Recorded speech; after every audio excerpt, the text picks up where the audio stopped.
Hello, everybody. So, are we all charged now that we have been doing current electricity? We have to be charged, correct? So, I am back with part 2, and today we are going to discuss potential difference. तो complete हो चुका current electricity क्या है ये हमें मालूम है और आज हम करेंगे conventional direction of electric current and of course Ohm's law. So, important topics here today. So, अब आगे बढ़ने के लिए मुझे एक स्टेप पीछे जाना पड़ेगा. So I will go back to one slide which will help me understand what conventional direction of electric current is. तो इसको समझते हैं. All right. अब हमने पिछली क्लास क्या डिस्कस किया था? We had discuss the fact that battery के दो टर्मिनल्स हैं, positive and negative. Positive terminals पे पॉजिटिव चार्जेस हैं, नेगेटिव टर्मिनल पे नेगेटिव चार्जेस हैं. So the conductor which has free electrons कौन रिपेल करेगा? नेगेटिव प्लेट रिपेल करेगा. सो जो भी इलेक्ट्रॉन्स है they are being repelled by the negative plate of the battery. The negative terminal of the battery repels these electrons. And ये जो electrons repel हो रहे हैं ये कौन अट्रैक्ट कर रहा है? ये पॉजिटिव टर्मिनल अपने तरफ अट्रैक्ट कर रहा है, right? Because unlike charges attract. So ये जो इलेक्ट्रॉन्स हैं they are moving from the negative to the positive terminal, यानी कि low potential to the high potential, correct? what is it that we discussed about current electricity? Current flows from, so the current was flowing from the positive terminal, that means high potential, to the low potential, isn't it? So this was the direction of current. It was flowing from the positive to the negative terminal. अब ये कैसी उल्टी गंगा बह रही है भाई? Charge एक direction में फ्लो कर रहा है और करंट उल्टे डायरेक्शन में फ्लो कर रहा है. So what is this concept? So this is what is important to be discussed here. So Benjamin Franklin believe that current flows because of positive charges. So positive charges create current. But J.J. Thomson ने जब experiments किए, electrons की discovery हुई, he said that it is electrons that flow. So current is caused by the flow of electrons, not the positive charges. All right. So because it was already accepted that current positive charge के वजह से होता है. That means current flows from the positive towards the negative terminal. We continue to follow that. We added another aspect to that. And what was that added aspect? That added aspect catered to what was discovered by J.J. Thomson. That means electrons negative से positive terminal की तरफ जाते हैं. So this situation was described as conventional direction of electric current. इसका मतलब ये हुआ current जो है वो पॉजिटिव से नेगेटिव टर्मिनल पे जाता है. That means from a high potential to a low potential पे जाता है. हाउएवर इलेक्ट्रॉन्स जो है लो पोटेंशियल से हाई पोटेंशियल पे जाता है, right? So this is what was called the conventional direction of electric current. All right. So अगर ये है हमारा direction of electric current, so positive to the negative terminal, हमारा डायरेक्शन ऑफ इलेक्ट्रॉन फ्लो क्या होगा? उल्टे डायरेक्शन में, isn't it? Opposite to the direction of current flow. So this was what was conventional, or this is what is called the conventional direction of electric current. All right. Now we have already discussed potential difference. What was the SI unit for potential difference? Quick. Volts, isn't it? So potential difference, which is also called voltage, has a SI unit volts. Now talking about electric current, SI unit of electric current is ampere, isn't it? So ampere and volts का relationship was what was discussed by Ohm's. So Ohm's law states that at constant temperature current is directly proportional to the amount of potential difference applied across its ends. ऐसा नहीं लग रहा है कि मैंने definition किसी text book से पढ़ा है? वेल एग्जैक्टली यही लग रहा है. तो इसको समझते हैं थोड़ा, ठीक है? सो ये जो हमने अभी डिस्कस किया इसका मतलब क्या है ये समझ आएगा तो हम खुद ही लिख लेंगे, है ना? सो पहले समझते हैं. Now I have to light a small torch. मुझे क्या चाहिए? 2 छोटी pencil batteries, a small torch, आराम से जल जाएगा. Now if I have to light up a table fan, maybe pencil battery से चलेगा? नहीं चलेगा. सो क्या हो रहा है situation? So I have a small torch which has a small bulb in it, and I can very easily fit in a pencil battery and run and light my bulb. It will light up बड़े आराम से. अब इसी में अगर मैं इसी circuit में if I put in a table fan, all right, if I put in a table fan, बड़ा गंदा सा फैन है बट चलेगा, है ना. सो ये फैन चलेगा? नहीं चलेगा. क्यों नहीं चलेगा? Because this battery is too small to run it, right. So what is making the difference here? ऐसी क्या डिफरेंस होनी चाहिए थी कि मेरा फैन ये चल जाता? मेरे पास यहाँ पे एक बड़ी बैटरी होनी चाहिए थी. द बड़ी battery would help me generate a bigger current. So if I have a bigger current I can run bigger appliances, bigger loads. So अगर मेरी बैटरी बड़ी होगी तो मेरा करंट भी बड़ा होगा. अगर करंट बड़ा होगा सो नेचुरली मेरे बिगर अप्लायंसेस वर्क करेंगे, इजंट इट. अगर मुझे अपने घर की सर्किट पावर चला जाता है, अपने घर के फैंस और लाइट्स को ऑन रखना है, ऑपरेशनल रखना है, so I will use an inverter battery, right. So I would need a bigger battery. So this is how the circuits work. That means for getting a bigger current I need a bigger voltage input, correct. So this is what Ohm's law states. What does it state? That the amount of current produced in a circuit is directly proportional to the potential difference applied across its ends. So battery potential difference create करता है, isn't it?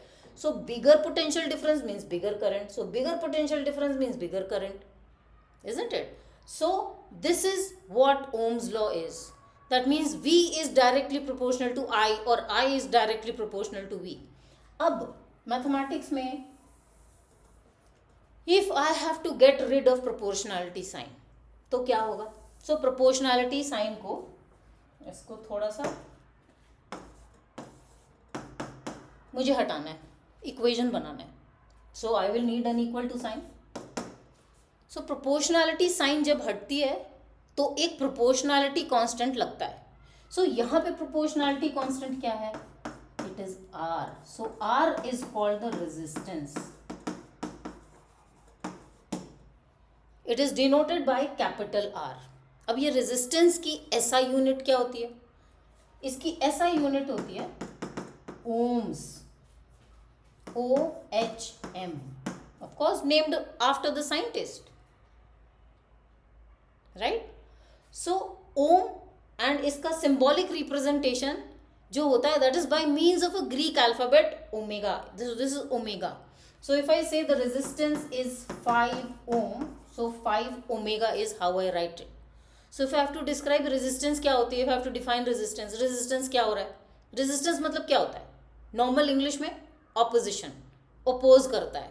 So resistances basically क्या oppose करता है? The flow of charge. So resistance in a circuit is the opposition which the circuit offers to the flow of charge, है ना. So more resistance means the current will drop. More opposition होगा to the flow of charge, correct. So direction of current will be opposed, right. This is what is meant by resistances being high, है ना. सो अगर मुझे ohms law का relationship निकालना है, so here comes verification of ohms law. So CBSE important here, very important for you, right. Verification of Ohm's law is something which has been coming time and again. Board exam में आपके हमेशा आता रहता है. सो आपको क्या क्या जानना है इसमें? You have to know how to draw your circuit. इसमें हमें और क्या जानना है? The graph between V and I. All right. So इस चीज़ को हम समझने की कोशिश करते हैं. इसका description is also very important, right. Now if I have my circuit which is depicting the verification of Ohm's law. So Ohm's ने क्या कहा था, that V is directly proportional to I. He said that V is directly proportional to I. So किसी भी चीज के बीच में अगर डायरेक्ट रिलेशनशिप, दो चीजों के बीच में डायरेक्ट रिलेशनशिप होता है तो ग्राफ कैसा दिखेगा, straight line inclined to the x axis, right? A straight line, you will never get a curved line. अगर डायरेक्ट रिलेशनशिप है V and I में, I will get a straight line. अब ये जो स्ट्रेट लाइन है, let us से ये है O and ये है A. So OA represents what? So OA in the graph, in the VI characteristic graph represents resistance. So अगर मुझे रेजिस्टेंस निकालना हो VI कैरेक्टरिस्टिक ग्राफ से, how do I find it out? हमें OA का slope निकालना होगा. सो स्लोप ऑफ OA, स्लोप कैसे निकालते हैं? सो ट्रिग्नोमेट्री का बच्चा पार्टी, स्लोप कैसे निकालते हैं? tan थीटा से निकालते हैं. वेयर थीटा जो है that is the inclination. tan theta क्या होता है? Perpendicular by base. So I will have to create a right angle triangle. So perpendicular by base. So this is perpendicular, this is my base, right? So if I call this B, so AB is the perpendicular and OB is the base. So this will give my slope. So is the slope of OA. That means AB by OB. निकल जाएगा value of resistance, isn't it? So if I take a small triangle, अगर मैं इसमें ये triangle लूं, फिर निकाल के देख लेते हैं. So if I do it as, if I take out the slope as AB by OB, how much do I get? So if you look at this, AB की वैल्यू क्या आई हमारी? 1.2 and OB की value कितनी है हमारी? 0.6. सो resistance की value क्या आई? 2 ओम आई, है ना? so, अगर हमने छोटा ट्राइंगल लिया, दैट मीन्स ये वाला ट्राइंगल लिया अगर हमने, let us call it M and this be N. So मेरा स्लोप कितना हो जाएगा? It will be MN by ON. MN की वैल्यू कितनी है? सो MN की वैल्यू है 0.8 एंड ON की वैल्यू कितनी है? 0.4. How much do I get? 2 ohm. So whichever triangle I may take, कोई सा भी ट्राइंगल ले लो, राइट एंगल ट्राइंगल, स्लोप तो वही आनी है. सो यहां हमें क्या दिख रहा है? बहुत obviously resistance of an ohmic conductor is fixed. Resistance does not change for the same ohmic conductor. Ohmic conductor क्या है? Ohmic conductors are those conductors which obey Ohm's law. तो ऐसे भी कंडक्टर्स हैं जो Ohm's law obey नहीं करते. yes, ऐसे भी कंडक्टर्स हैं जो Ohm's law नहीं obey करते. So semiconductors, diodes, ये Ohm's law obey नहीं करते. So अगर Ohm's law obey नहीं करेंगे तो क्या होगा? वेल ये VI कैरेक्टरिस्टिक ग्राफ स्ट्रेट नहीं होगी. एक जो बहुत star important piece of note and information, अब आप इसको जो भी बोल लो, it's a very very common mistake, जहां बच्चे VI के जगह, यानी कि V on the Y axis and I on the X axis की जगह कई बारी I एंड V कर देते हैं इसको. That means V on the X axis कर देते हैं और I on the Y axis कर देते हैं. क्या ये करेक्ट है? Is it the same thing? Well, it is not the same thing. क्यों? अभी हम ये समझने की कोशिश करते हैं. Because I have seen this mistake time and again. OA gives us resistance अगर V Y एक्सिस पे है और I X एक्सिस पे है. द मोमेंट मैं इसको उल्टा कर दूं, दैट मीन्स I मेरी Y एक्सिस पे चली जा रही है एंड V X एक्सिस पे आ जा रहा है, then OA will give me conductance. इसका जस्ट उल्टा. कैसे? ये समझते हैं. All right. सो अब इसको समझने के लिए हम वापस आते हैं ओम्स लॉ के फॉर्मूला पे. व्हाट वाज ओम्स लॉ का formula? V is equal to I R. Correct. So अगर मुझे रेजिस्टेंस निकालनी हो, आई को इधर ले आओ, so V by I is equal to R. R मेरा सब्जेक्ट ऑफ द फॉर्मूला हो गया, right. And we have just said that R कैसे निकलता है? स्लोप ऑफ ओ ए से निकलेगा, है ना. स्लोप ऑफ ओ ए का मतलब क्या है? Perpendicular by the base. ये हो गया मेरा बेस और ये हो गया मेरा परपेंडिकुलर, है ना. सो अगर मैंने रेजिस्टेंस यहां पे निकाला है V by I and resistance कैसे निकल रहा है? स्लोप से निकल रहा है. So resistance here is perpendicular by base, so P by B. So this P by B is the same as V by I. So this is the same as V by I. यानी कि मेरा जो perpendicular line है ये V है. So मेरा V इसी axis पे होना है. It has to be on this axis. I can't do it the other way around. Right? क्यों? अगर मेरा परपेंडिकुलर की वैल्यू 3 थी और बेस की वैल्यू 2 थी, so 3 by 2 according to this 3 by 2 is not the same as 2 by 3. अगर मैं उल्टा कर दूं तो 2 by 3 हो जाएगा, है ना.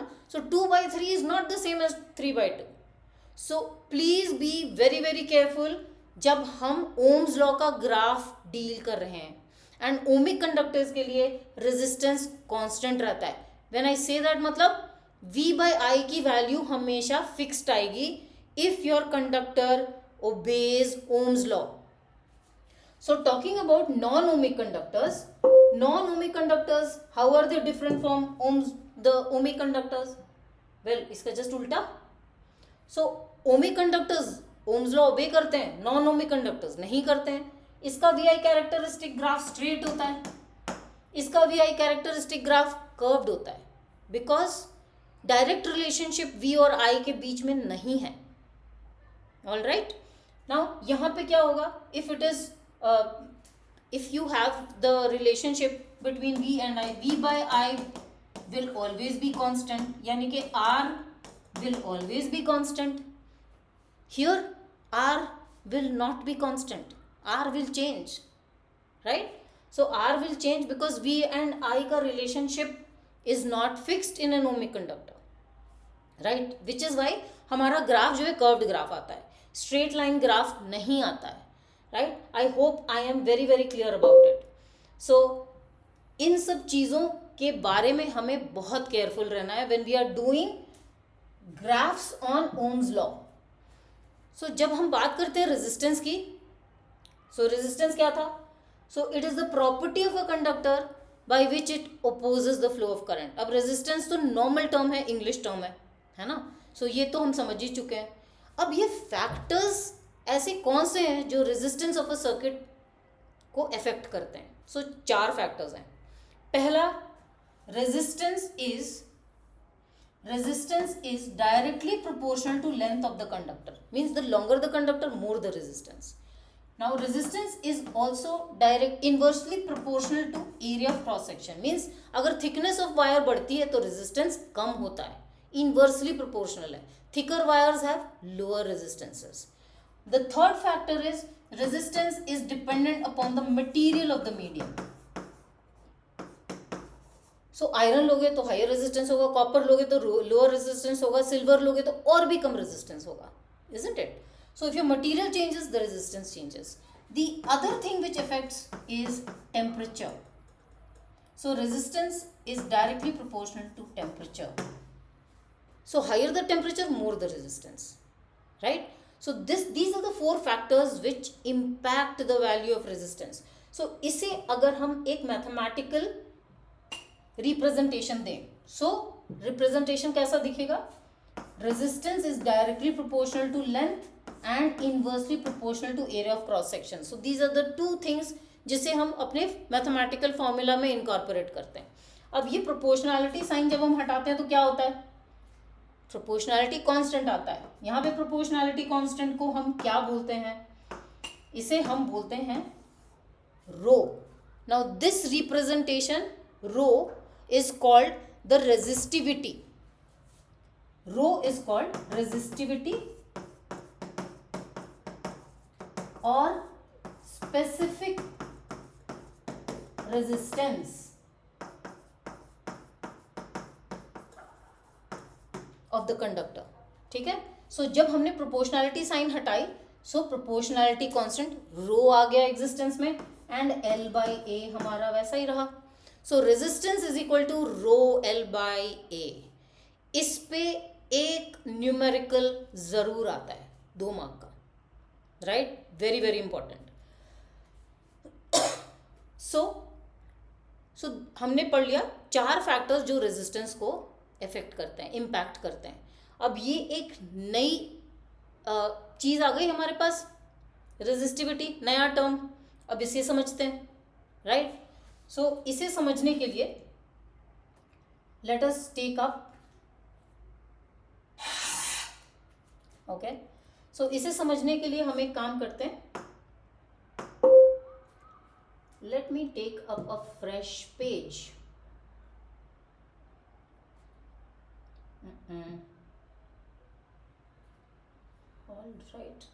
All right.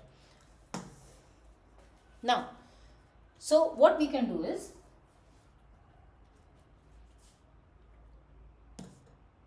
resistance is equal to rho L by A. Now, resistivity की SI unit is something which we will derive. मुझे तो कभी कोई यूनिट नहीं याद रहता, right? So, but हमें इसे बड़े आराम से डिराइव हो जाते हैं ये यूनिट्स. सो एग्जैक्टली हम यही करेंगे, राइट. रटने का काम कम, समझने का काम ज़्यादा करेंगे. All right. सो अभी we are going to derive the SI unit for rho, that means resistivity. So resistivity को हम सब्जेक्ट ऑफ द फॉर्मूला बनाते हैं and let us get this L by A to the other side, right. तो क्या हो जाएगा, R into A by L हो गया, राइट. अब हम बाकी सारे फिजिकल क्वांटिटीज के एसआई यूनिट्स लिख देते हैं, राइट. क्या एसआई यूनिट्स हैं बाकियों के, आर का रेजिस्टेंस का एसआई यूनिट ओम, एरिया का SI unit metre square, length की SI unit metre.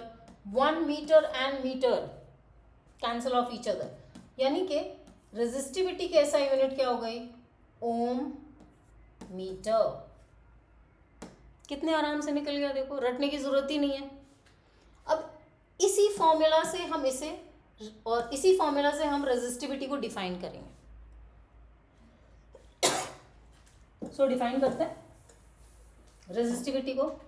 So resistivity is equal to R into A by L.